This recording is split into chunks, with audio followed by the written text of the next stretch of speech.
Hello বন্ধুরা, তো আমি ব্যস্ত থাকি, মাঝে মাঝে আমার বোন একটা করে ভিডিও ছাড়ে, মাঝে মাঝে শর্ট ভিডিও। তো আমি একটা জিনিস বলতে চাই যে আমার ভিডিওতে সাবস্ক্রাইব তো আসেই না, আর এর জন্য আমার দুঃখ নেই, তবুও ভিডিও ছাড়বো। এখন আমি মুরগি জামাই ষষ্ঠীর সময় ছেড়ে দিয়েছি, তো কিছু ছিল ঈদের আগের দিন নিয়ে গেছে, তো আর কিছু যেগুলো দেখা পাচ্ছে এগুলো আছে, এগুলো ঘরে খাবার জন্য 10 পিস রেখেছি। তো সামনে যে বুধবার আসছে, আজকে সোমবার, সামনে বুধবার দিন গাড়ি আসবে। আমি সাঁতরাগাছি থেকে ডাইরেক্ট মুরগি বাচ্চা নিই, তো 150 বাচ্চা ফের নেওয়া হবে।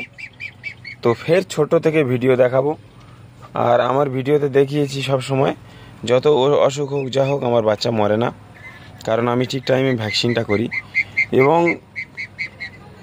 সব সময় ক্লিয়ার রাখতে হবে। এই যে পটি করে এগুলো সবসময় ক্লিয়ার রাখতে হবে এবং ভুসি দিতে হবে। গরমকালে আমরা বালি দিই, বালিটা আপনাদের দিতে হবে, এবং যখন দেখবে একটু গ্যাস হচ্ছে তখন ক্লিয়ার করে পরিষ্কার করে নিতে হবে।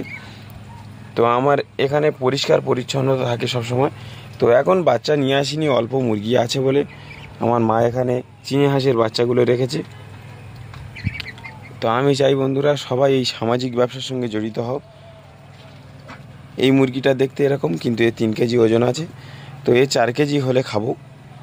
বাড়িয়ে যখন খাই একটু বেশি ওজন করে খাই, নয়তো নিজের জিনিস ঘাঁটাঘাঁটি করি, খেতে ভালো লাগে না। আর এই যে সাদা মুরগি দেখছেন, এই মুরগি কিন্তু সাদা হয় না, একটা কি ভাগ্যে হয়েছে। আর আর ওই যে সাদা মুরগিটা ওপারে আছে, এটা হচ্ছে ক্যালবার্ট মুরগি একটা পুষেছি, তো এটা 8 থেকে 9 কেজি করে হয়। তো এটা হচ্ছে ক্যালবার্ট মুরগি নয়, এটা হচ্ছে আমাদের এই মুরগির জাত। এই যে মুরগি, এই মুরগির জাত। এই মুরগিটা কিন্তু খুব রাগী। তো আমি চাই সবাই মুরগি ফার্ম করুক, ছোট ছোট, যার অল্প জায়গা আছে অল্প মুরগি পুষুক, এবং এতে লাভও আছে এবং বাড়িতে খেতে পারবে।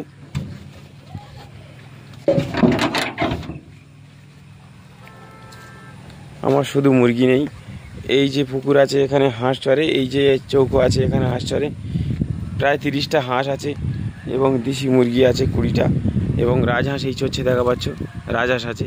তো আমি সামাজিক ব্যবসার সঙ্গে জড়িত এবং আমার কারখানা আছে। তো আমি চাই সবাই সব রকম ব্যবসা করুক। এই একদম দেখা পাচ্ছ ঘরের সামনে একদম